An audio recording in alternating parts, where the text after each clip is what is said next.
Hi, present day, future Robert, whenever you're watching this, or maybe less past Robert. Anyway, we went really crazy when we were talking about the last few episodes of Fallout. Ended up recording for about 4 hours, which nobody wants to sit there and listen to 4 hours. Nobody wants to sit there and listen to 2 hours. I know. Sorry about that. We got really just deep into it with our good buddy VerumDex. So what we're going to do is we're going to cut those episodes up into 2 episodes. One is going to be the one that you're watching or listening to now, and the other one is coming out on Monday with just the second half. I believe it's going to end up being episodes 6 and 7 in our episode 1, and then episode 8 of the Fallout show, and kind of our future theories in the one coming out Monday, and then we'll still have our normally scheduled episode coming out next Thursday that we've already recorded with another very, very, very special guest. Can't wait for you guys to see that one. So, this is about half of our conversation, and the other half will be out this coming Monday. So, thank you. Enjoy. Bye.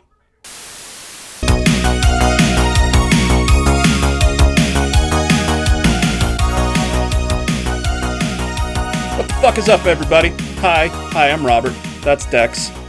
That's Mike. What's up, everybody? We're on camera now. We're in a non-liminal space. Yeah. I point down here, but then the camera and it's a whole thing. Every time I fucking open up this overlay with the 3 people and we open up Discord, it just puts people wherever that it wants to. So I think last time Dex was in the top one, and then you're on the bottom. Now I'm on the top. Whatever. Howdy, everybody. Welcome to Story Motors Podcast, episode something or other. How are y'all doing today? Dex? I'm doing good. A little tired, but good. Good. Yeah. Mike? Yeah. How about yourself, bud? Another day in paradise, Yeah. Surviving. How about you, buddy? I am pretty good. There's some pretty dope-ass news for Salt Lake that came out today that I think Mike saw on my Facebook. Oh, yes, he did. Yeah. He almost commented on that. Fucking GCW Wrestling is coming to Salt Lake. Looks like you and Nick are going to have to take me. Oh, yeah. If you want to go to fucking GCW, you will be going to GCW. Oh, I want to go to GCW. That I'm going to move the camera just a little bit. The piece of a door right there in the background. The door. That is from my first GCW show that I went to. Hell yeah. Which was in Wyoming. We drove to it, and then I grabbed that after the main event, had a bunch of people sign it, and then I just popped it back in the back of my car and drove home with it. Nice. So, but anyway, we're not Wyoming. Here. Yeah, we're not here to talk about GCW, and we're not here to go to fucking Wyoming. That's for goddamn sure. I do want to give this one dumb fun fact about Wyoming. Oh. The only escalators in the state are at the University of Wyoming. I believe it. And that's it. I believe it. Yeah. Dex, what's your favorite fact about Wyoming? I've never been there, but in my head it seems like a really boring place. It is so boring. It's the same size as Colorado and has, I think, less than a quarter of the population. Yeah. That's so sad. I remember that it was a pain in the ass just trying to get fucking cell service where we were at. Well, yeah, there's nothing there. And you have space to put cell towers. They got plenty of fucking space for those. And the cops were called on that show that we were at, so... Oh. Perfect. Yeah. Checks out. Because it was in a barn, and they started fighting outside of the ring, and somebody called the cops. I don't know if it was a neighbor or what, but the cops showed up, and they're like, "What are you doing?" They're like, "Wrestling," and they're like, "Yeah, all right. Got it." That tracks. Yeah. Makes perfect sense. But, today is the finale of our little Fallout on Prime series. We're going to go over the final 3 episodes, 6, 7, and 8, because they all kind of run together. Recaps of the episodes and theories for kind of what we were thinking when we first watched them and what we think is going to come up in seasons 2 and beyond. Ooh. Yeah. So, gentlemen, where do we leave everybody? Episode 5 Maximus and Lucy are traveling together. We see them get stuck in a Yes. vault. Yes. Yeah, so the end of the last episode is when Lucy and Maximus end up in Vault 4, I believe. Mm-hmm. Yes. And the ghoul we haven't seen since the end of episode 4, where he was given a bunch of shit from Lucy and then he was watching his old movie. Yep. Is that right? He was partying in the Super Duper. Mm-hmm. Yep. And Vault 31 has just rolled out their initiative, just announced the initiative to move people into Vault 32. Mm-hmm. And yeah. So, okay. Is that right? I think we're all good. I think we're all good. Sounds right. Okay, then. Yeah, so let's jump right into it. Episode 6, The Trap. Yes. And this is one that I actually did take notes on. I took a couple notes on episode 5, but it was mostly just, hey, that was cool. Yeah, the only note that I took in the last one was when Lucy mentioned the bombs dropping 200 years ago, and Maximus is like, no. So, episode 6, The Trap, opens up in the past on the Galaxy News broadcast of Cooper Howard, the ghoul, selling spaces in the vault. Now, is this when he's is this like the black and white kind of the actual ad, and then it cuts into him just on set? Yep, Yes. exactly. Correct. Okay. Yeah, and he runs into a Vault Tech rep named Bud Askins. Good old Bud. Oh, Bud. Oh, Came Bud. over in Q3 after something or other. Used to do a product rollout at West Tech. Yeah. Which, oh boy. Yeah, and that's when he's talking about West Tech and he's talking about the power armors and how he was kind of working on them, and Cooper this is when Cooper pulls up the line like, yeah, a lot of good men died in those, and he's like, yeah, I wasn't on like product, safety or whatever. He's like that was my strong suit. He's like, that wasn't my thing. Yeah. So I already have a bad taste in our mouth from that and this Bud Light. So yeah, cut from there to a little party that they're having at Cooper. Fuck off. At Cooper's house, which is where they're having like a party to wrap up the kind of Vault-Tec thing. So they have a bunch of Vault-Tec shit. There's like ads in the house. They have a bunch of Vault-Tec reps and everything.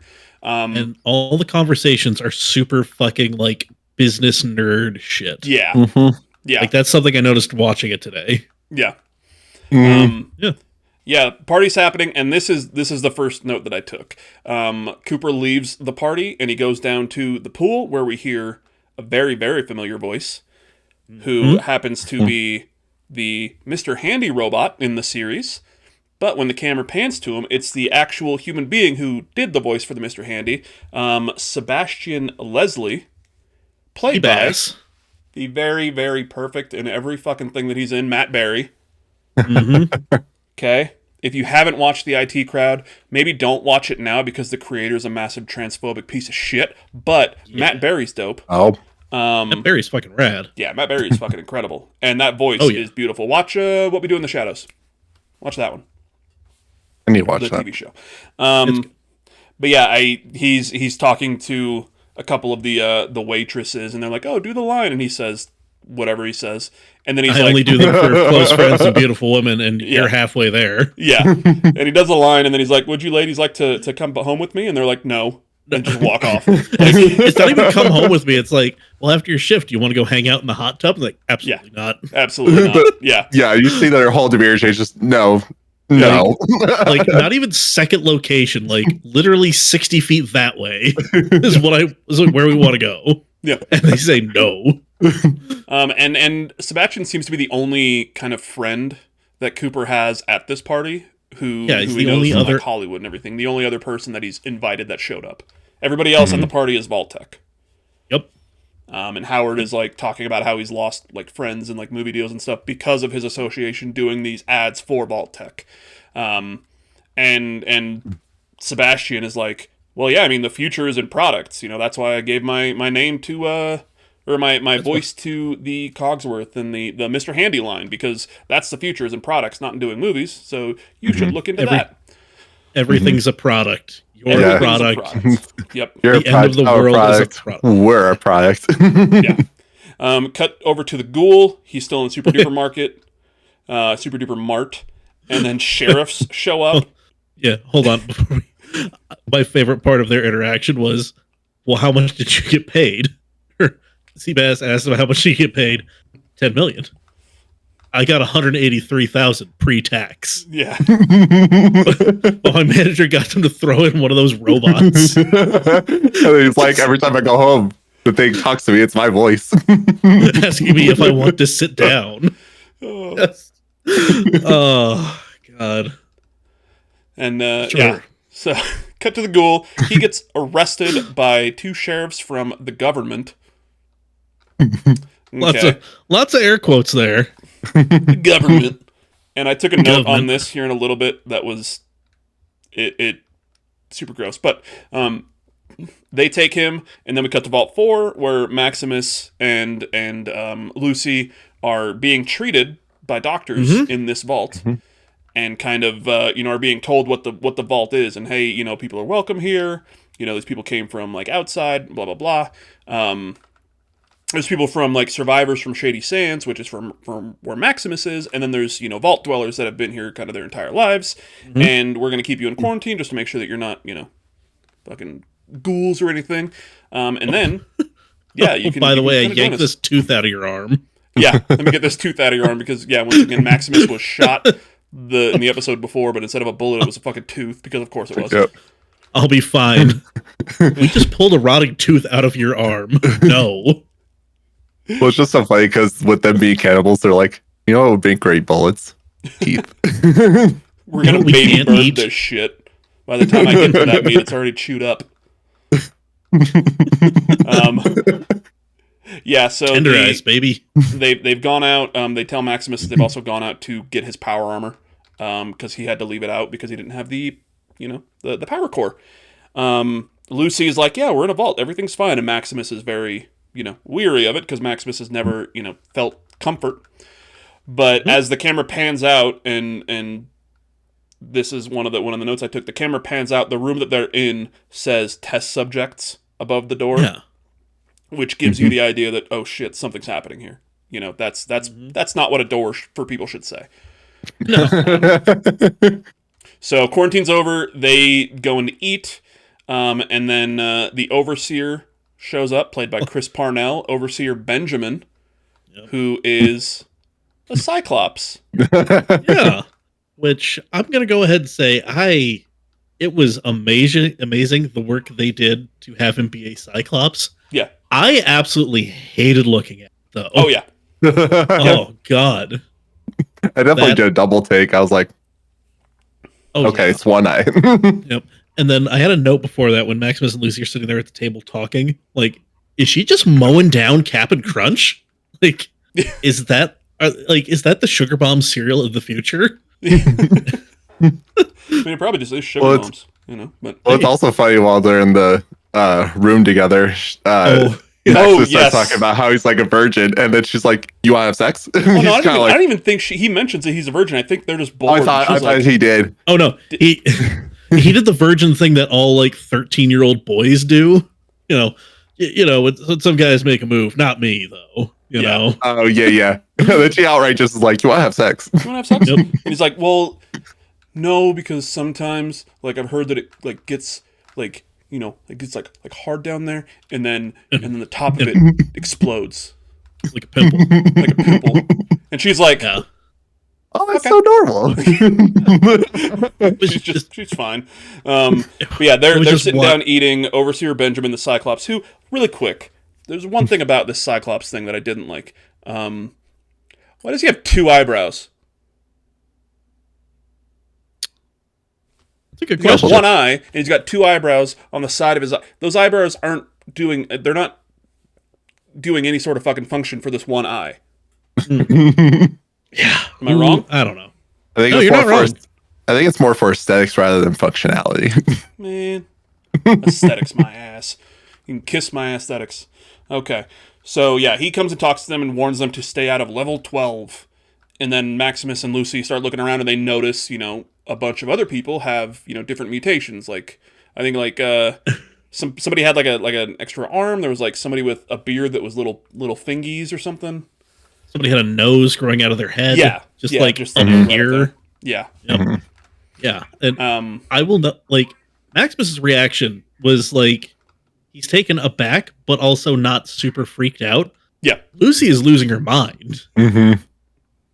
Yeah. Like Lucy. she is, Yeah. Because So now Maximus is kind of like, oh yeah, there's things aren't just. It's not just kind of normal people. There's other things, and I've seen other things out in the waste. I've seen ghouls. Mm-hmm. People that have been radiated beyond belief. But Lucy is still really new to this. Mm-hmm. Yeah, because after they meet the overseer, she's like, aren't they like, something's wrong here? And he's just like, oh yeah, like I've been saying that. And he was like talking about something different than she was. She's like, yeah. did you not see his eye? And he's like, many people have one eye. Yeah. She was like, it was in the middle. It was off to the side. It was a little to the left. Most people have one eye. Yeah. So they notice this. We cut back to Cooper in the past.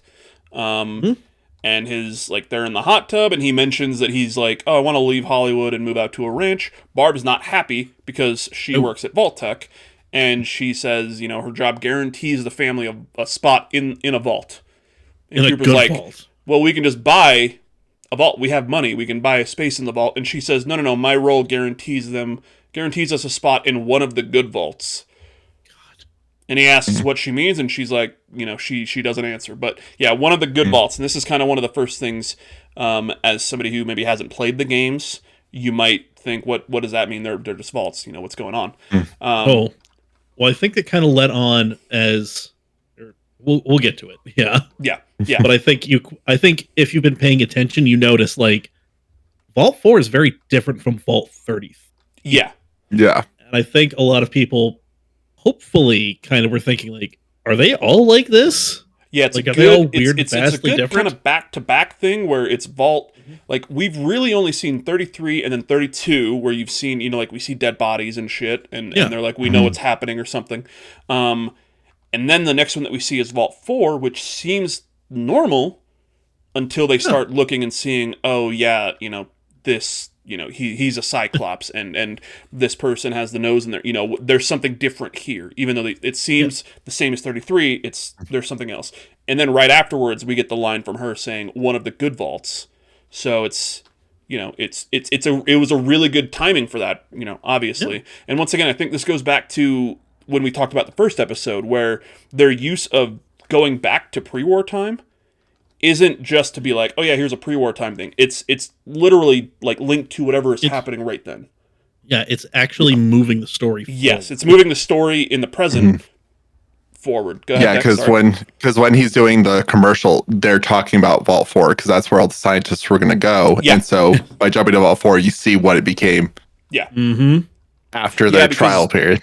Yeah, because Vault 4 is where he meets, and they're like, oh yeah, they're doing they're doing an experiment where they're going to live here for 5 years in Vault 4. Yeah, and it's going to be run entirely by scientists. Yeah, yeah. And we, as far as I'm aware, I mean, not really future spoilers, because I don't think this ever gets brought up. We don't know when the ads are taking place, when they're filming these ads, as opposed to when the bombs dropped. Right. In relation to that, sorry. Yeah. So we're still back in pre-war time. Cooper meets up with one of his fellow actors who refused to come to the party, named Charlie Whiteknife, who believes Vault Tech is the devil.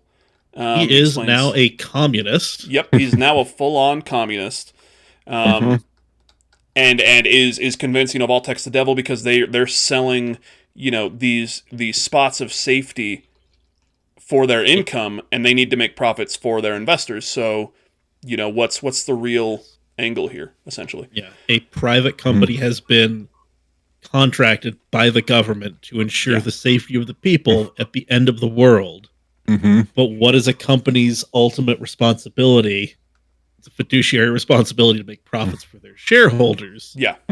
Ergo, what the fuck is Vault Tech really going to do in the end times? Yeah, because also there's peace treaty talks happening at the time, and he's like, it's not in their best interest to let those actually go through. Yeah. So if they're going to go by profiting their shareholders, they want those to halt.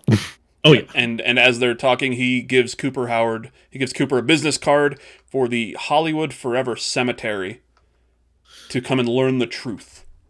hmm And at this point, I see that business card, and I immediately open up Spotify and start scrolling through my library. Yeah. Keep going. Okay, Don't so, worry. This yeah, will come. following day, he gets Howard. We're still in pre-war times. He gets a phone call at his house, a business call from a Vault Tech representative asking for Barb, and he puts the phone down and sits down for dinner because he's like, it's dinner time. Blah blah blah. She's not working. You can talk to her at that point, whatever.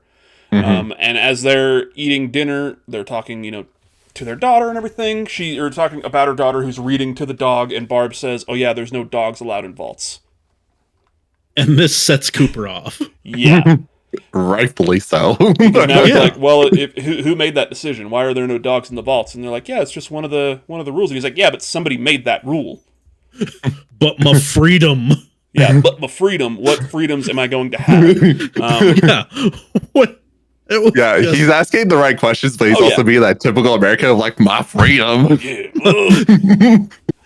he is being a member of the Delta County Message Board. It's like, you're inching closer to the right thing, but you're doing it in the wrong way, Yeah. buddy. Yeah. What about my freedoms? Want my dog? So yeah, she gets frustrated with him because he's asking all these questions about what they're going to be able to do and why there's not dogs. I want my dog. What about my dog? And she says, she's working hard to get them in one of the special vaults, and essentially to stop asking questions.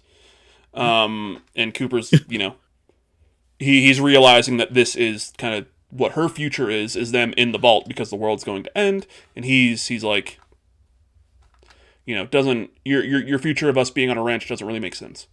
And Also, a funny thing is they want that ranch in Bakersfield, and funny enough, my wife is from Bakersfield. she live on a ranch.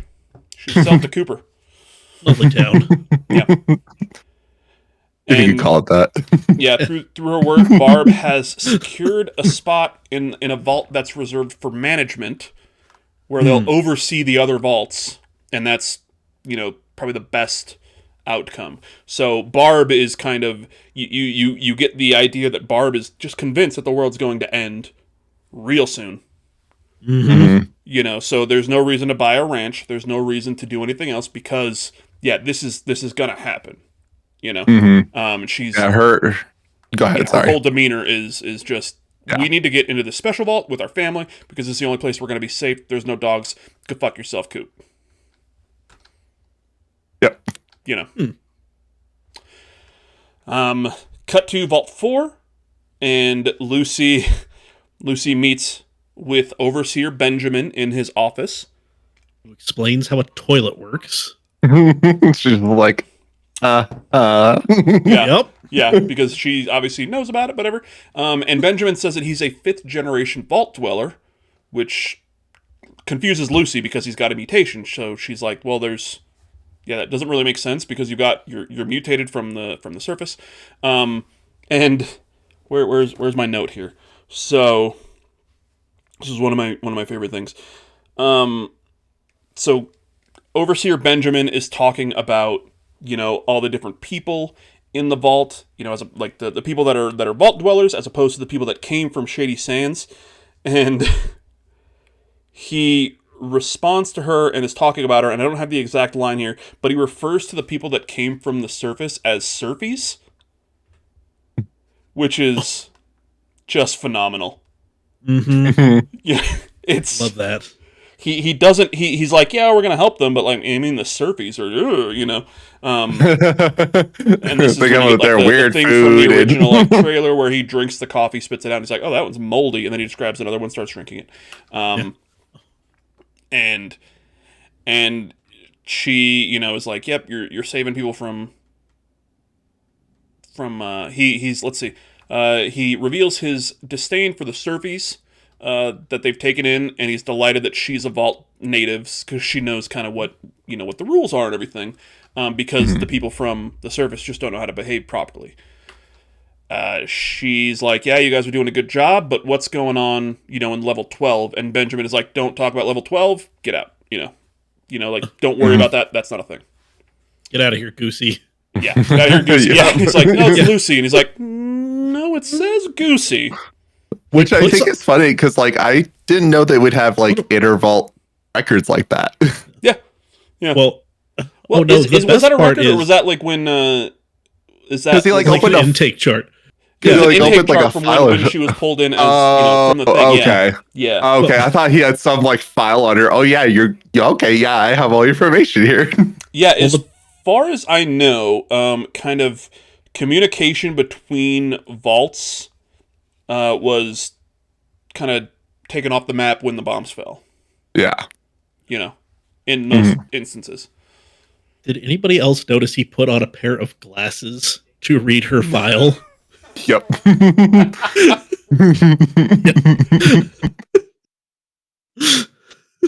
Just a regular ass pair of glasses. Yeah. Yep. Nope, that's Goosey. It's Goosey. Yep. She's Lucy Goosey. That's Goosey. Oh. Yeah. Fucking Chris Parnell's perfect. I was listening to little bit of a tangent, but it's kind of related here. The Lonely Island have a new podcast called The Lonely Island and Seth Meyers Podcast, where they're going over all of their digital shorts from SNL. And like episode 4 is Lazy Sunday, which was their big massive breakaway hit. Fucking made YouTube. One of the like first things that really went viral on YouTube and everything. But Lazy Sunday is a comedic rap starring Chris Parnell and Andy Samberg, and launched those guys into the fucking stratosphere. But yeah, they talked about Chris Parnell and just how he's just one of the funniest fucking people. Yeah, all the time. So he kind of kicks her out, and then we cut to Maximus, who's exploring Vault 4. He finds where his power armor is, and it's like just tied to a dolly, because that was the only way that they could get it, which is great. And as he continues to explore, he finds where their fusion core is, which is powering everything. And Birdie, who is the one who kind of brought them in and was doing kind of the initial what is the word? She was kind of given like the rundown of like Birdie is her name. She was kind of given the rundown of the vault. She was the one who I think was in charge of their intake, taking the notes, taking the Goosey notes. Yeah. And she's like, she just shows up and she's like, oh, you found our power armor, huh? Or you found our power core. Found our power core. Yeah. And she's like, as Maximus is trying to like steal it. Yeah, Maximus is like, I'm definitely gonna take this. Yeah. And she's like, she's giving off this fucking creepy vibe. Deception check. Pass. Yeah. And she's like, look, I get it. You're confused about. You've never been in a vault. You don't understand it. But like, this is what it is. Like, we're in a vault. You're safe. Here's a pit boy. Go ahead and put it on. You can go to this room. Yeah. And just like 428. 432, I think. That was, I don't know. Whatever. But they're like, yeah, here's this pit boy. You can go to the room, the number on it, and here you go. Like you're safe here. You're safe. There's nothing going on, and he still kind of really doesn't understand or whatever. Or he doesn't believe her. Puts the pit boy on. He heads to room 432 or 428, whatever the fuck it was, and there's a gift basket there.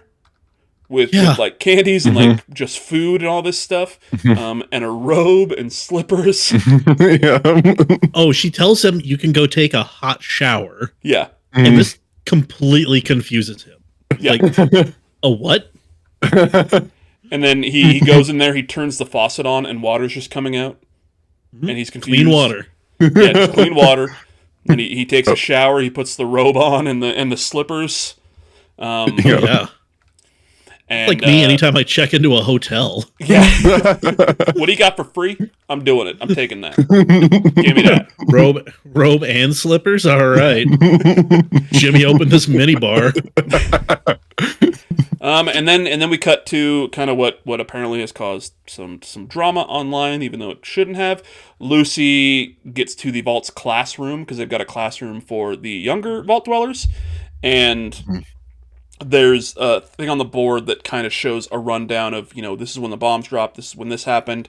This is when Shady Sands was done, and then the fall of Shady Sands, 2277, and then there's an arrow pointing to the bomb, which is kind of, showing the creation of the NCR in Shady Sands as, the first capital of the NCR, and then the destruction of the NCR, which doesn't line up perfectly with Fallout New Vegas, even though it does. Okay, I mean, literally the showrunners are giving you a timeline and timestamps.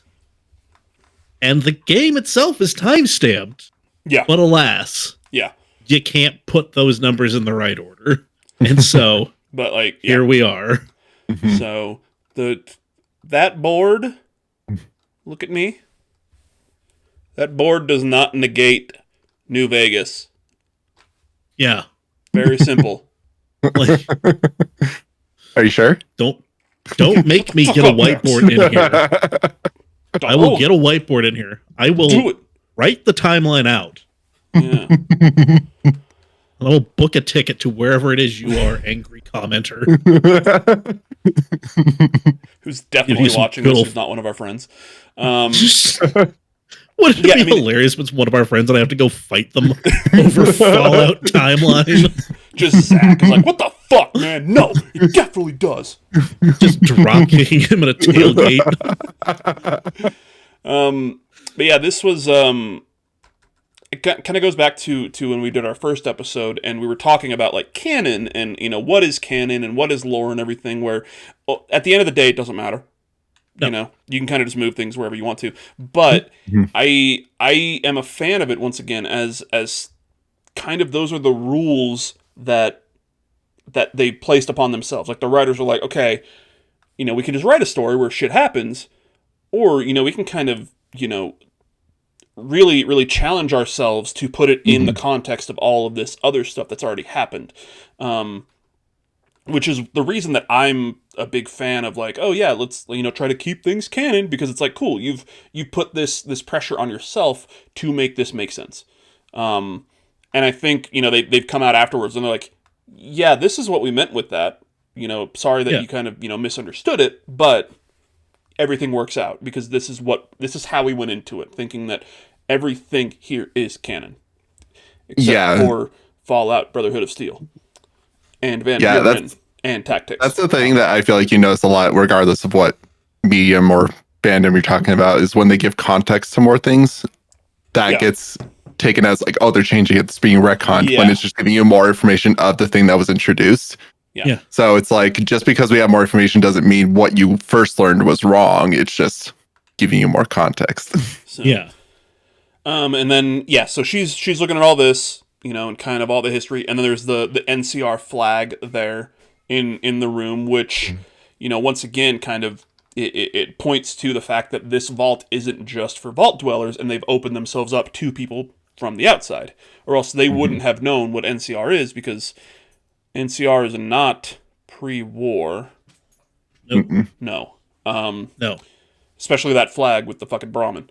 But no, it's a double-headed bear, I think. Yeah. It is a two-headed bear, because the state of California's flag has a bear on it, which, fun fact, that bear has been extinct for like 200 years now. Good job, California. It's just a bear that you can't find anywhere. I'm going to find it. So let me know when you get that time machine up and running. Will do.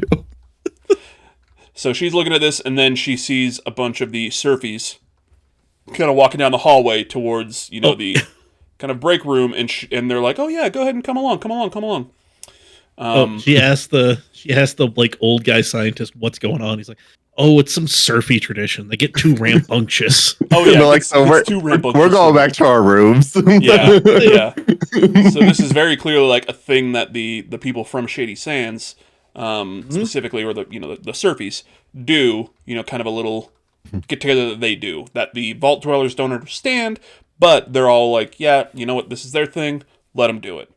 Which at the end of the day, fucking great. You know what I mean? Let people do what they want to do. So, cut from there back to the ghoul, who is now, he's tied up and he's in with the government, which is, the bounty hunters, and they decide that they are, the government and the president, and they present him to Sorrel Booker, a man they refer to as the president. The president of the government. The president of the government. Which I love that there's just some fat, dude out there who just conned a couple of idiots into just following his whim and just declared himself a government. Because that's a thing. That would very well happen after the apocalypse. No, because a lot of Fallout reminds me of Idiocracy, if you've ever seen that movie. Oh god, yeah. it's so similar. Electrolytes. That's what they crave. What, you mean out of the toilet? So he meets the president of the government, and Sorrel, the president is asking the sheriffs, hey, do you know who you brought in? This is probably the best bounty hunter out there. This is the ghoul. This is the ghoul. Yeah. You can untie him, blah blah blah. We know him, and he's not really on our side, but we know him. He's a known quantity. And he has him untied and allows him to kind of stitch on, I think it was Lucy's finger onto his hand. Yeah. This is when he actually puts it on. Yep. But the thing that I put in my notes here is the president of the government is eating out of a bowl, of something. Yeah. And then every once in a while, he takes something out of his mouth and puts it into a little cup. And as the camera pans around, the side of the cup says cysts. Yeah. Which just made me gag. Oh, and it was kind of steaming too, so it's oh no. Yeah. And it was not an empty bowl when he put cyst into it. No, oh my god, I don't like the image that's going in my head right now. President, asks, hey, why are you still around? Are you still looking for her? And he doesn't, respond to it. Ghoul's like, I don't, what's going on, but I've heard. Go ahead. Oh, he says, I can tell you one thing. I sure as shit am not still alive to have conversations with such a dumbass such as yourself. Or something like that. I feel like for him, it's he grew up from pre-war. He's seeing all the bullshit that goes on. He's like, God, you're all fucking idiots. Yeah, yep. He knows what the president was and the government was, and he's like, you're just some fucking dipshits out here in the wastes. And you found a suit. You're a fat guy and two half-wits. Yeah. This is not a government. He asks, Cooper asks, he's heard a lot of chatter about Moldaver and wants to know why. And the president of the government reveals that she goes by the name Flame Mother, and she's bad news. Mm-hmm. And remember, Flame Mother. Bad news. And the president says, he can't just let you go free. You destroyed that, the dealership, that organ dealership we had, and that would, I would look bad if that happened. Let's see here. Yeah, he essentially just antagonizes these sheriffs, kills the two of them, and then he asks, Let me tell you about this town I shot up, Philly. Must have killed 9 or 10 guys. Yeah. My dad lives in Philly. No, we don't. Not anymore. I also think it's funny with their logic. If people learn we let you just shut down that business, there'd be chaos. But them selling people to take their organs forcibly, no, that's not going to turn any heads. That's a business. Okay. Mm-hmm. Come on. Get your head out of your ass. Ghoul has, I think he sees like the picture on the wall of the woman. He's like, "Why do you have this?" Yeah. The president's like, "That's Moldaver," and he's like, "Oh, this isn't how I remember her looking." Yeah, Like, and then what? What do you mean? You don't? This is not how you remember her looking. yeah. Cut back to pre-war time, and Cooper has driven out to, he's gone to this Hollywood Forever meeting. And this this is meeting where- of the communists and everything. And this is where my Spotify digging comes into play, baby. Yeah. Track number 3 on Fear Fun by Father John Misty. Hollywood Forever Cemetery sings. Jesus fuck. The first time I watched this, I saw Hollywood Forever, and I'm like, oh yeah, there's a John Misty song, Father John Misty song about that. That's funny. Listen, not wrong. Oh, you're not going to see it. Whatever. Yeah, because you have your fucking background from Kim Possible. Don't hate. Is that why it's so familiar? That makes so much sense. I love it. That's awesome. I think it's just one of like the generic Discord ones, but Yeah. it always makes me think of Kim Possible. Impossible. Yeah, it looks a lot like it, yeah. Yeah. Mm-hmm. But, once again, going back to these pre-war cuts, play into the story and advance that story.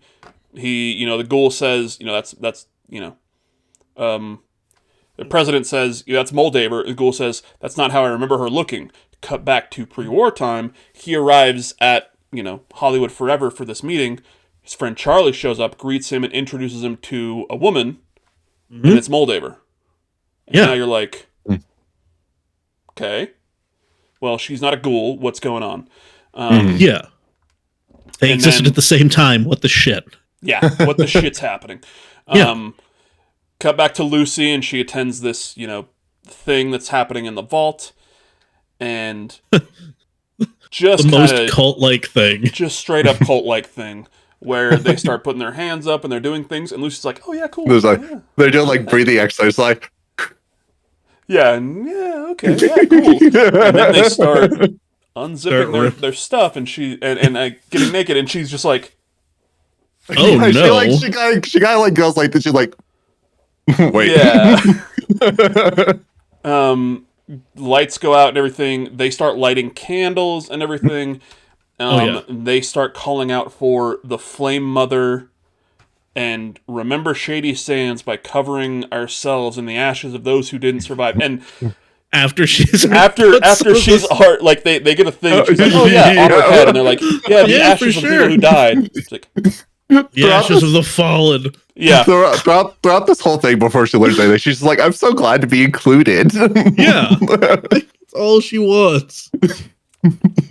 And says they must spill blood to bring the past back. And there's somebody drinking blood. Yeah, at this point, she's just freaked out.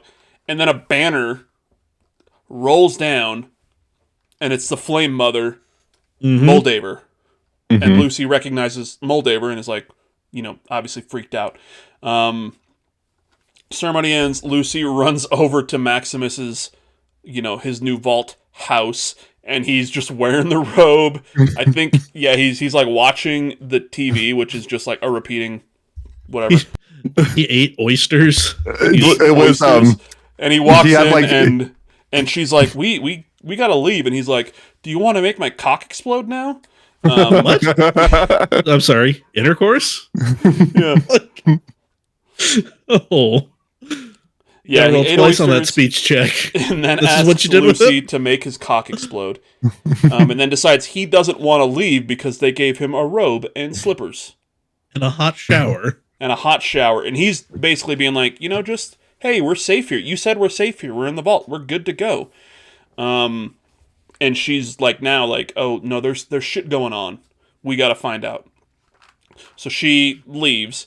And obviously she's going to level 12, which is where we kind of, found, which is where she was told never to go to. And what I wrote here is that Vault 4 is a test vault of some kind.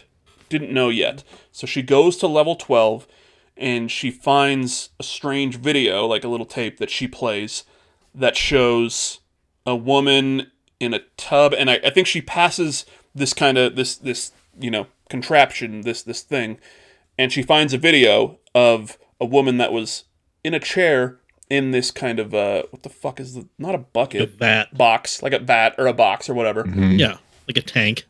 And she's giving birth, and she gives birth to fucking creatures of some sort instead of like a human, like creatures, just a bunch of them that then turn around and eat her. Horrifying. Thank you. Horrifying. Terrible fucking video. Terrifying.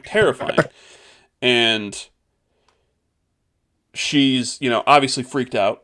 And is this... Do we see... maybe it's in the next episode. There's the video of the scientist getting attacked. That is... The beginning it's of the either next at the episode. it's either at the end of this episode or the beginning of next episode. Yeah. But yeah, there's another video which if we don't see it in the next one, we'll talk about it then. And yeah, she finds this evidence of like these experiments happening, and then as she explores level 12 some more, she finds cryopods full of people all around her, Specifically, and she's like pregnant women. Yeah, pregnant women that are frozen in time. Cryopods, which is something that we've already seen in the Fallout universe before, specifically in Fallout 4. The main character and his spouse, or their spouse, sorry, and their baby get frozen in cryopods in a vault and then wake up in the future. So she's looking at these and then notices somebody comes down who's like, oh, is anybody down here? And starts looking around, doesn't see her, and is about to leave, and then she fucking makes a noise, because obviously she does. Gets captured and is being taken away, and Maximus just cut back to him, and he's just watching TV with a bowl of popcorn. Yeah. Oh yeah, just enjoying life. Just enjoying life, loving everything. I did think one thing that was funny when she was getting kidnapped, and oh my god, what's her name? The main girl that was like showing them around, Birdie. Birdie. Yeah. Yeah. And she's like, y'all are crazy. Your culture's crazy. And she's like, if we went to your home, we'd probably think the same thing. And I'm like, oh, kind of fair. Like, Very fair. Very true. Very true. And this is where me, as like someone who's played the game, is just like, very fair. Also, I know where you are and how to get in. I just want you to remember that. Yeah. Like, listen, this is going to be a net good playthrough. Net good. There's going to be something on the other side of that scale. Oh. So, yeah. So that was the end of episode, and that was episode 6. Obviously you see all this stuff from the vault, and you're like, obviously there was what's the experiment here? Yeah. There's some sort of something going on. Obviously, this was the vault with all the scientists. All these people have mutations. What are they doing? And this is where, again, fourth watch through of this is where it kind of finally like clicked for me. It's like, oh, they tied this up with the beginning, because remember when he's doing the ad and he's talking to the scientist family, they were talking about the effects of radiation on humans. And so it's just like, oh, the experiment was the people plus radiation equals something. Question mark. Yeah. We'll find out. We'll find out next time. Same vault channel, same vault time. Vault place. Yeah. So no, same vault time, same vault channel. There we go. There it is. Yeah. So now episodes 7 and 8, I've just straight up taken notes. So yeah, episode 6. What were you guys kind of thinking at the end of it? Did you just jump right into episode 7 like I did? Oh yeah, this is where it went for me. It went from like, I can take a break to I need to finish this. Yeah. Yeah, for me, I guess like I was like itching to get to the next episode, but I guess if I was thinking of like what was going on, like obviously like just from playing the games, all the vaults are nefarious in some aspect besides like the one or the handful of controlled vaults. So Yeah. I was wondering, like, what kind of major shit is going to go down here? Because if they're still trying to do that experiment, it's not going to be for the benefit of the main cast or anything like that. So I was like, Yeah, what's going to happen where's this to all Lucy? going to go? Yeah, and what's going to happen to Maximus? Obviously, you know, like these two characters that are now in this vault, kind of, you know, against their will, I guess.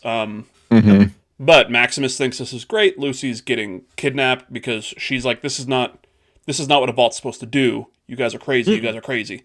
The vault. I mean, if they gave me free caviar, I'd be like, Yeah. I'll kick back. It's all right. Yeah. So, episode 7. Oh, yes. Which is called The Radio. Okay. After the popular Cuba Gooding Jr. vehicle. Yeah. So we start off with 2 masked people roaming the sands, you know, doing shit. They go the home. NCR Ranger. Yeah, in like, NCR Ranger outfits. Yeah. Yep. You know. They return to what is their home, take off their masks. The ghoul Eric is sitting there. Estrada. Yeah, Eric fucking Estrada. And the ghoul is at the table, like, eating food. Mm-hmm. And they're obviously like, no, that's not normal. That's not good. Yeah, and that, like, the meal was, I think you see, like, a little girl bring him the food. Oh, no. So he's eating the food. The dad is freaking out. And then the little girl comes in. Because the entire time they're like, oh my god, they're eating the child. Oh, yeah. Yeah. Which is funny because you kind of put it past him because after, like, what was it, episode 2 or 3, where he, like, takes out, like, part of his friend's, like, bodies, like, Yeah. gotta Yeah, eat. he's eating ass jerky. Turn Roger into jerky. Yeah. You know? Yeah, so the daughter shows up and, like, I think gives him either a drink or, like, whatever. So then the dad's like, oh, okay, she's safe. Go wait outside. Because he knows nothing good is about to happen. Yeah. Mm-hmm. And the ghoul's like, yeah, I just want information. That's it. And the dad's like, okay, yeah, I'll give it to you. You leave us in peace. So asks about the man's oldest son, Rufus, who took up with the mad woman in the hills a couple of years ago, who was Moldaver. And the ghouls crossed paths with Rufus, killed him. But oh wait, there's more. Yeah. Finds, I think, is it, so he has, like, the, kind of the, it's like a piece of paper. That's He's got a letter on him. Yeah, got a letter on it that says, like, you know, Tommy, his little brother Tommy is entrusted with a stash of caps to pay a courier for Dr. Wilzig's safe passage to Moldaver. Dr. Wilzig is the Enclave doctor whose head was removed by Lucy a few episodes. You know, our friend, the head. Yeah, the head. So yeah, little brother Tommy, who's, you know, over here. And, yeah, like, you know, give this money to a courier, they'll get Doctor and bring them to Moldaver. And the ghoul's like, I just want to know where Moldaver is exactly, and then I'll leave. Yeah. Tommy, who's there with his father, gives the information. He's, you know, she's at some sort of observatory over here. She's at the observatory. Yeah. And then the ghoul gets up and he's like, Tommy, are you going to let me leave since you know that I killed your brother Rufus? Are you going to let me leave in peace? And the dad's like, yes, he's going to. Yeah. He's for sure going to. Yeah. And the ghoul's The like, dad's- yeah. Yeah, And go the ghoul's ahead. like, I don't believe you. And then, yeah. I was just gonna say, like, the dad's very much like looking at him like, yeah, you are going to do it.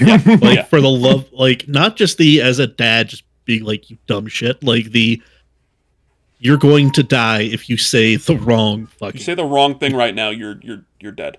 So he's like, yeah, he's going to. And Tommy obviously doesn't. Well, the ghoul keeps goading him. He's just like, you're gonna let me leave now, but like, what about tomorrow? What about next week? Like, Yeah. are you gonna find me and draw down on me? Yep. Yeah. Oh, and Tommy looks over at the wall. There's a gun on the wall. And as he starts to make a move, the ghoul just shoots him, kills him. Yeah. Yep. And on his The goal's on his proficiency merry with way. the goal's proficiency with the handgun's a lot better than his. You've gained infamy with the NCR. So, cut to pre-war times, and this is kind of where my notes kick in. He's kind of watching this speech from Moldaver to this group of people, and he's very clearly just like, this is, bullshit. Yeah. And he just leaves. I've heard enough bullshit for one day. Yeah, leaves. And as he's leaving, Moldaver stops him and is like, hey, you're being paid to abandon your principles. But she gives him a device and essentially is like, you know what, I'm going to give you this. It's your choice. Use this and you can learn what they're doing. It's just some sort of listening device that she gives him. She explains why she is doing what she's doing. Yeah. Why she doesn't like Vault-Tec. It's because she was developing an energy source that would have stopped the resource war. Like, that's what Cooper fought in Alaska. It was the resource war. Because Alaska was like the last place where you could get any sort of natural resource. Mm-hmm. And she developed something that's like, yeah, this would provide energy for not just America, but the world. Yeah. For free, no problems. And then Vault-Tec bought the lab I was working at and shelved this.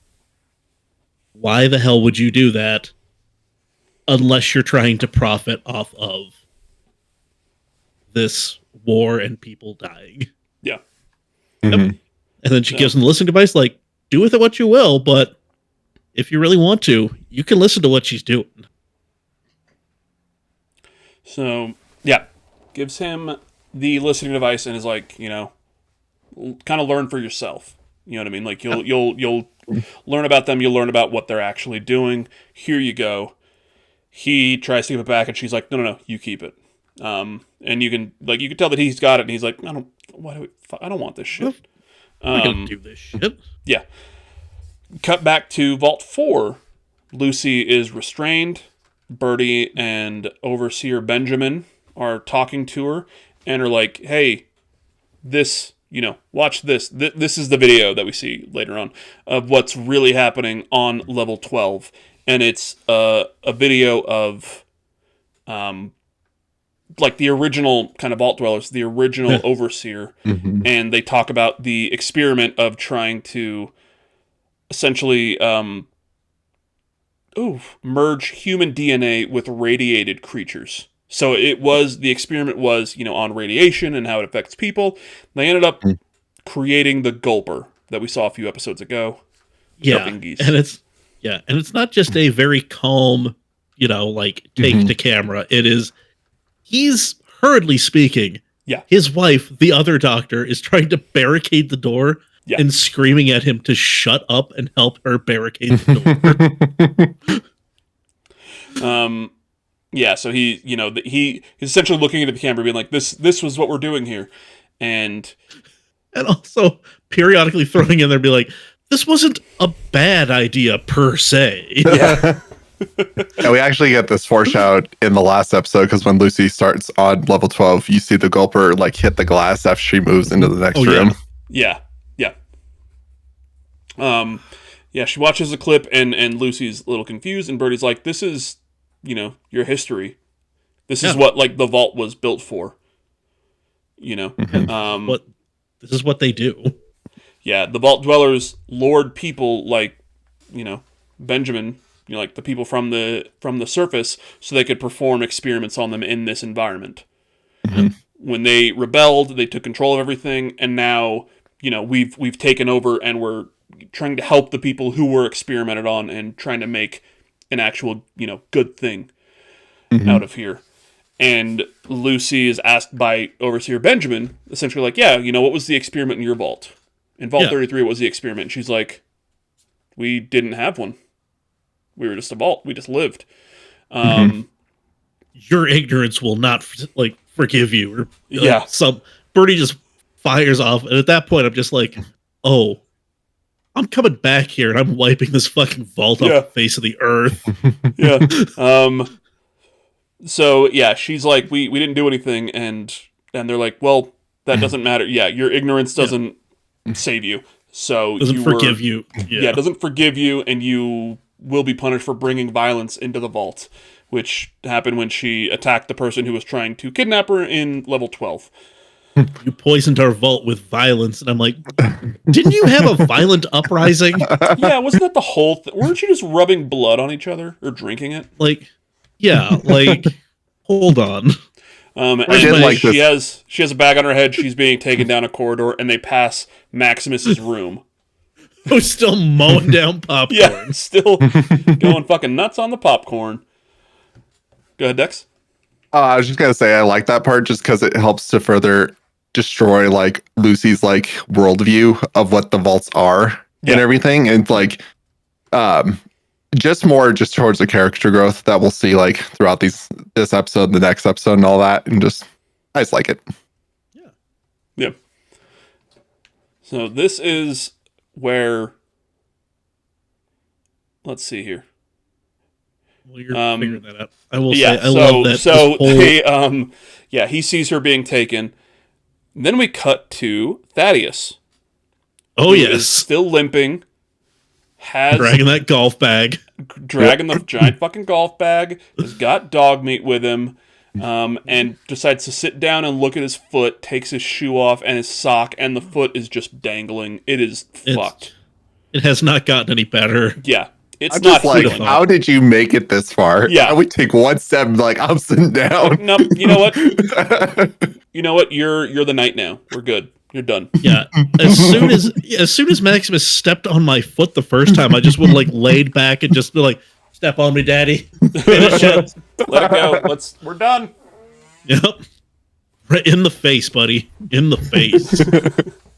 And this is where Thaddeus lost me as a human being, where he just shoves dog meat or CX404 into a refrigerator and is like, "You hang out here," and then he just grabs the head and I think he like a gun and just decides he's just gonna walk from there instead of carrying all the shit. He puts everything into the back of an old car, puts the dog into a fucking refrigerator. And he's like, "I'm going to take this head to the Brotherhood. I'm heading back over here."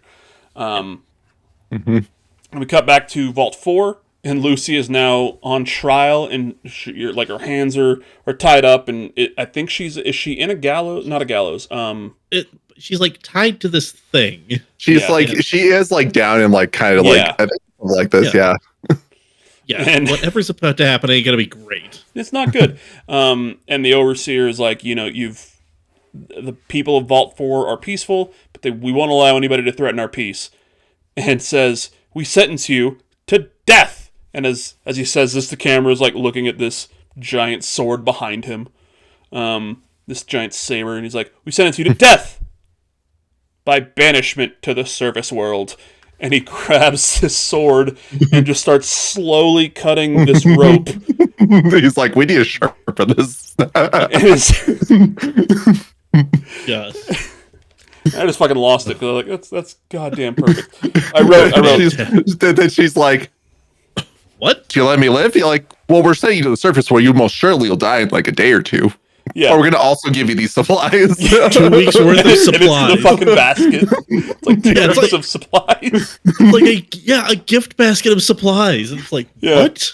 And it's like, and she's like, "But what?" And he's like, "Yes. Someone will carry it to the surface for you." Like, as if that's what she was gonna ask. Yeah. But I wrote. Let's in my notes here. Turns out the members are descendants of the people who are experimented on. They seem like good people. Weird, but good. Overseer Benjamin is still perfect. And then we sentence you to death by banishment to the surface, followed by slowly cutting the handcuffs off of Lucy. Jesus fuck. That's what I wrote. That's what I'm like, okay, yeah, these are all fine and nice people, but for jerking me around like this, you're all gonna die. Yeah. No, definitely, because they do such a good job to make you think like this is a nefarious place that's gonna hurt the main cast.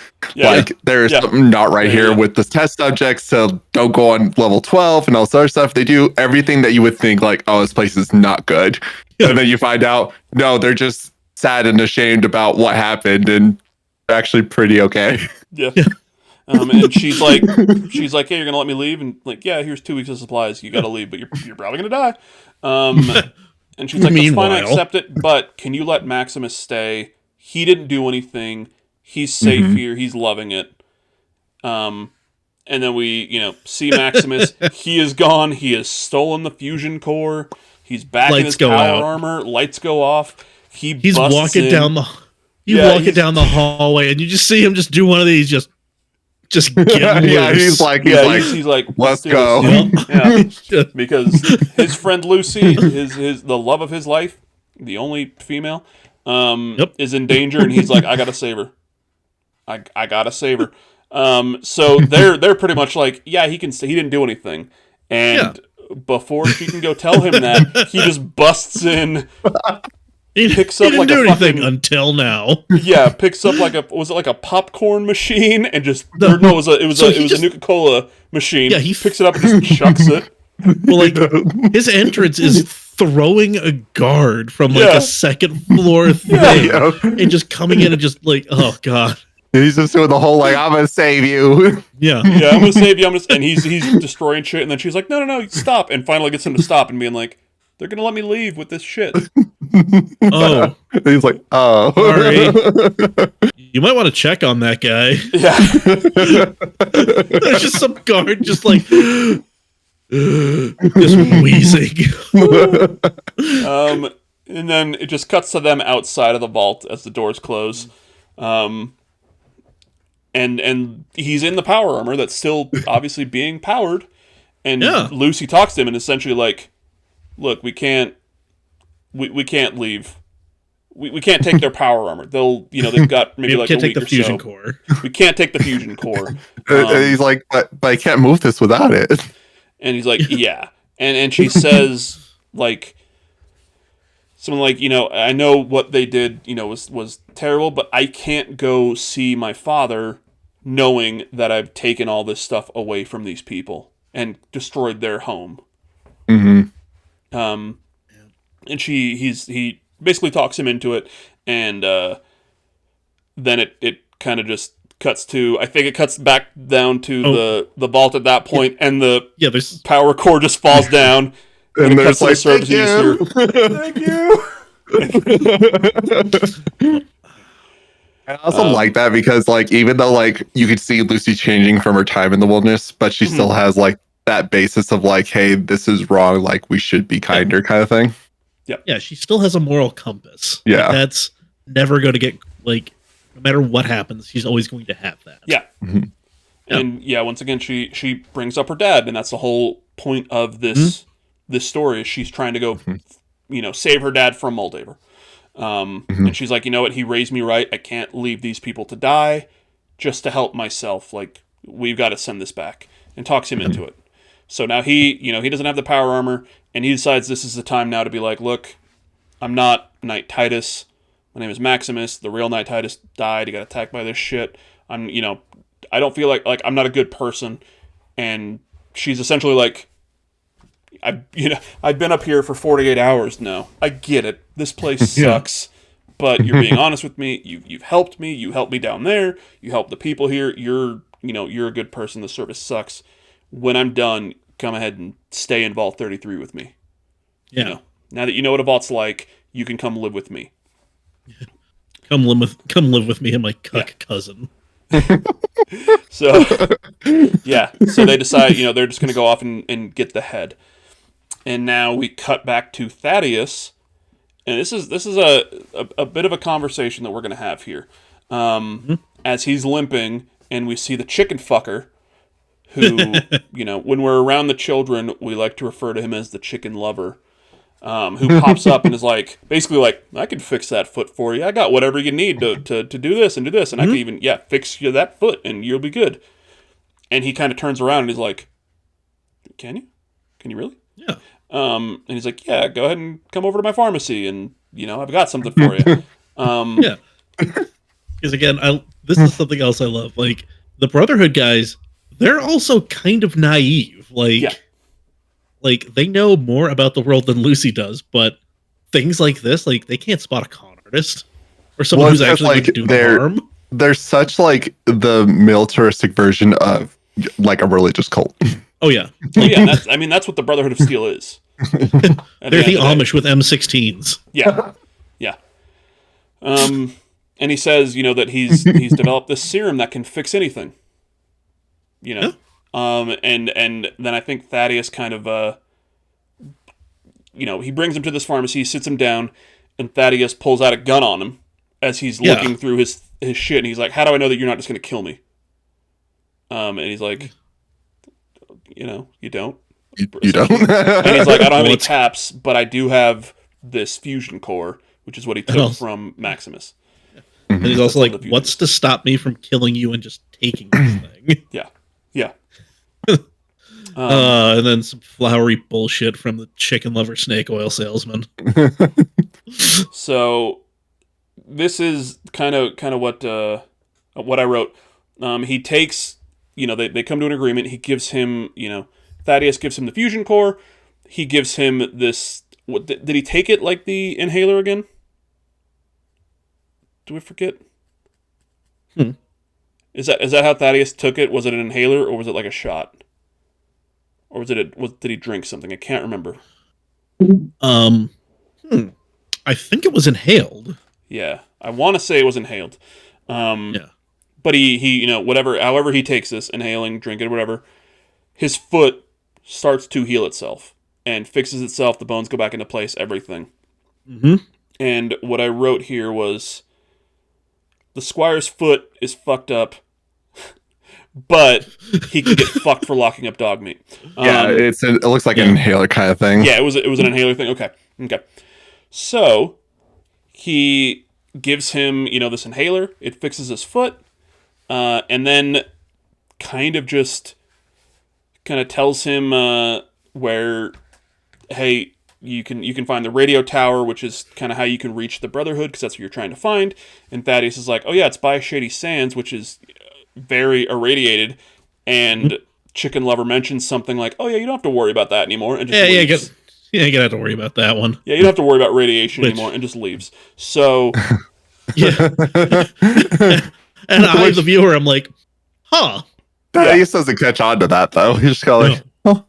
He's just like, But the funny thing is like when we see him when the doctor gets like the new foot with like that tore apart his leg to give him the foot, he's like, I have serum that could fix that foot. It's funny because he actually did. Like, yeah. So he's got a serum that can fix that foot. Do we want to talk about this now or in the next episode? Next episode. We'll talk about next episode. So his foot's fixed. He's going off to find the radio tower. With his little Sears Roebuck and Company pocket radio. Yeah. Like, that is 1,000% something I've found in my grandmother's house. But it's special. It's pre-war. It's sacred.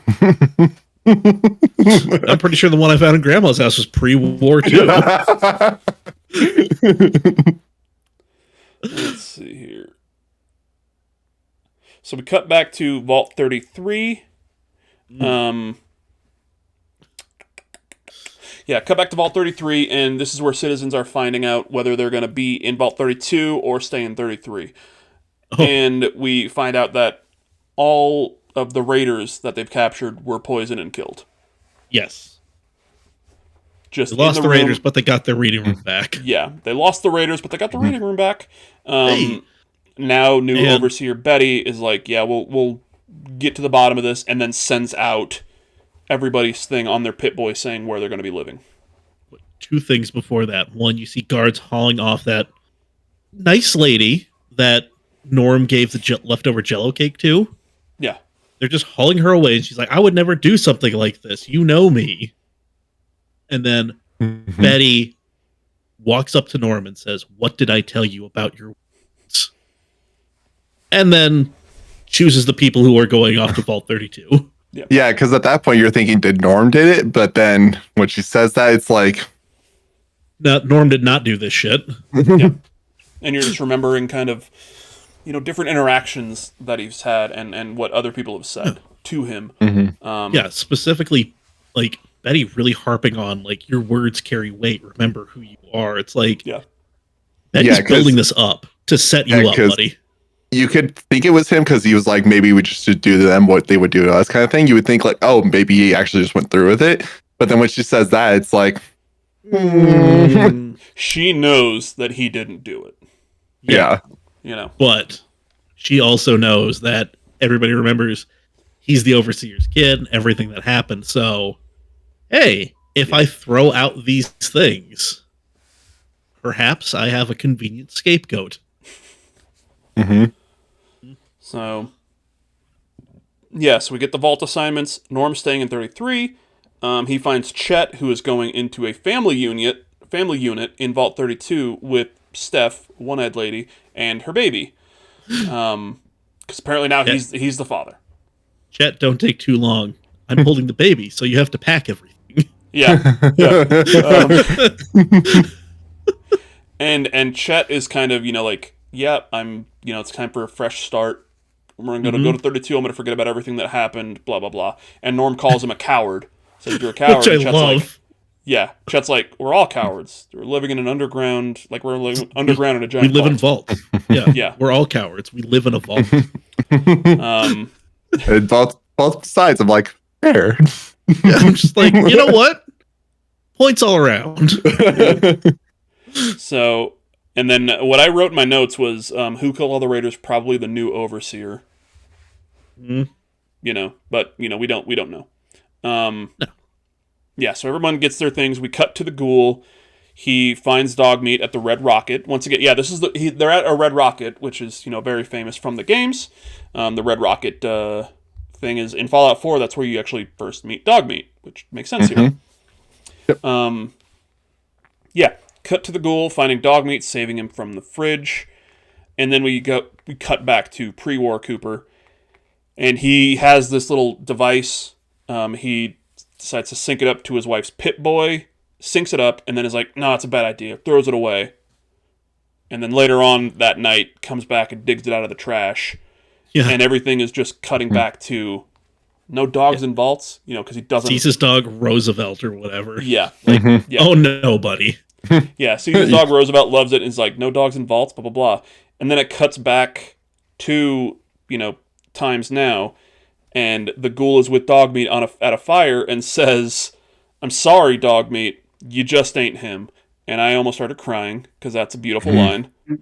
Because he's remembering all this because now he's got Dogmeat in the present, and he's thinking back to Roosevelt, his pre-war dog, and how much he loved him, and kind of how that was the catalyst almost of his entire story now. Yeah. I also really liked it because you see him kind of soften because before he's like, not my dog. Now he's like, you're kind of right. Now he's thinking about Roosevelt and his past, and he's like, I'm going to help you, but you're not, you're not him. Cut to Thaddeus arriving at a radio tower, and Lucy and Maximus are also nearby. The radio tower where it is fiddle weekend. Yeah, every weekend. He's just sitting there too, and he's just like Fred Armisen. Fuck yeah! And he's just like, thanks for letting me use your tower, man. No problem.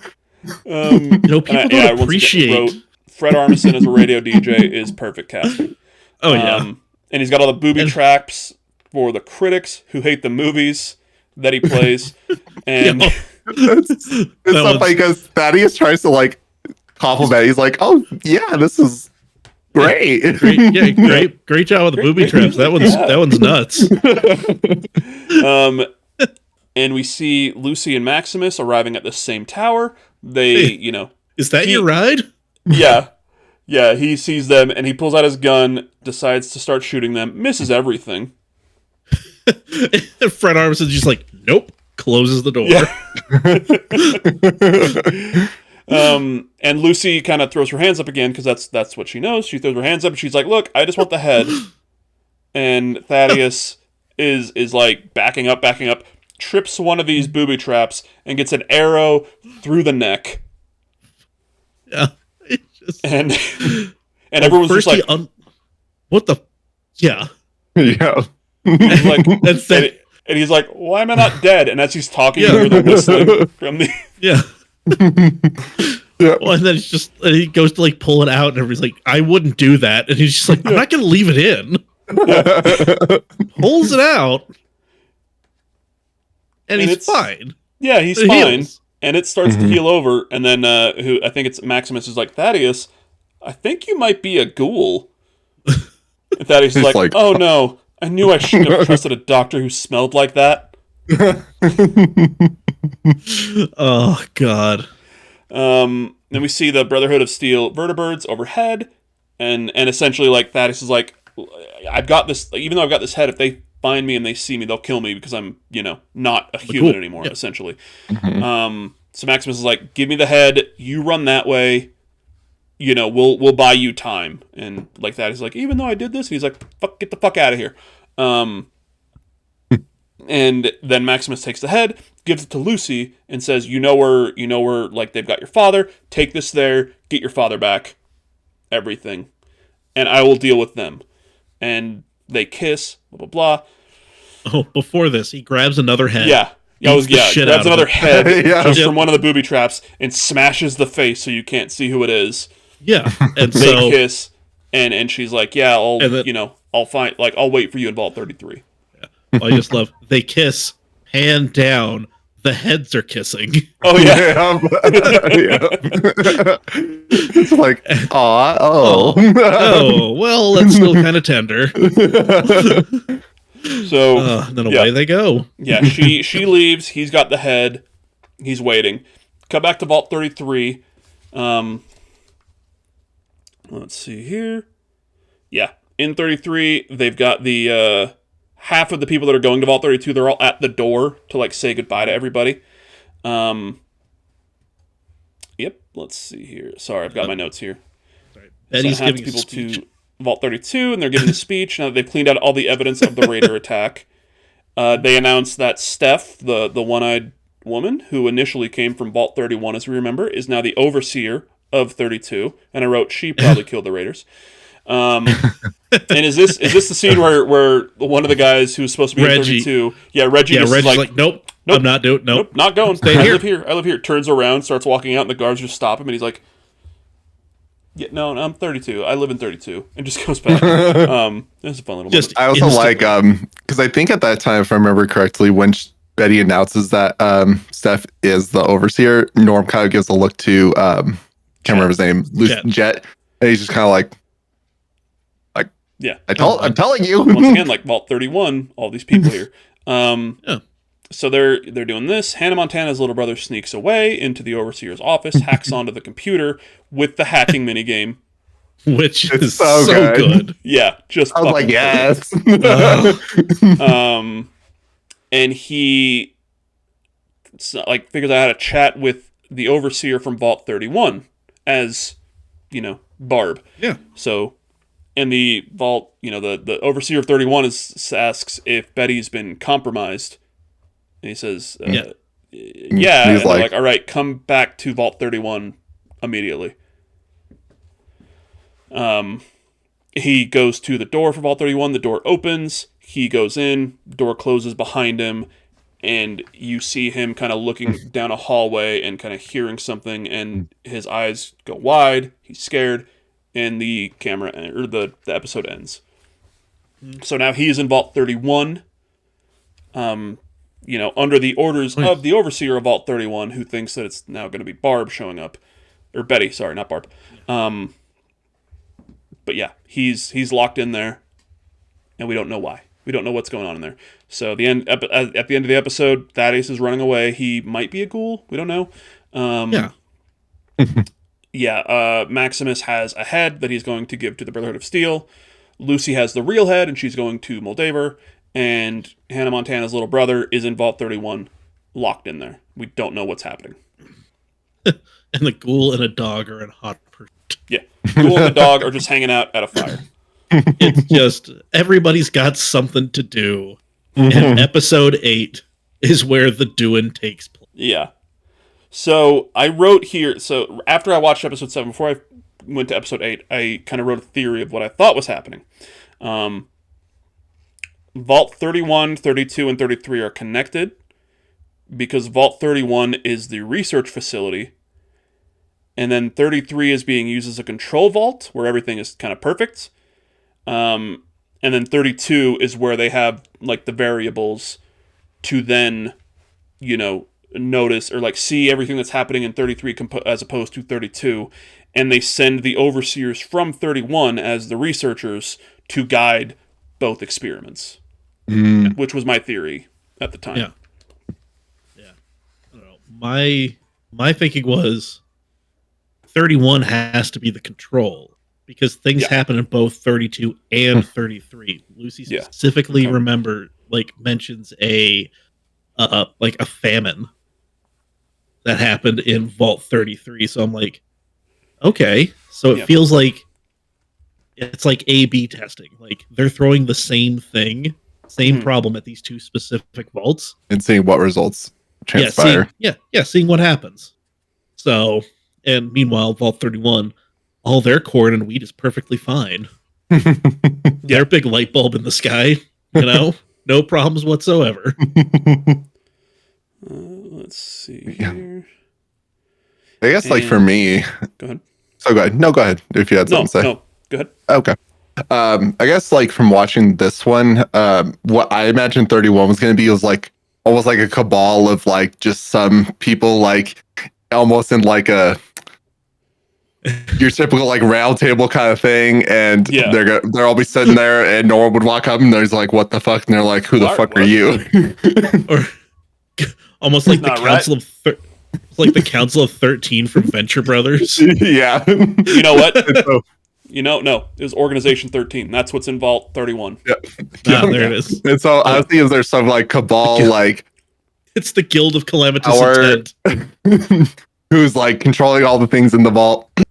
And then I would say that's the biggest thing I was thinking about. It's Maximus does have the head, but we don't really know what's going to happen with that. I think all of my intrigue was with Vault 31, 32, 33 because of just how much intrigue we were finding with Betty being compromised and stuff like that. Why every single overseer's been from Vault 31 and none from any other vault.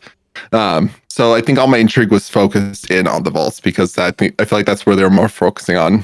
Yeah, especially with the end of the episode being that your mind is definitely linked to what the hell is going on in 31, 32, 33. This is the story that I'm focused on right now. See you real soon.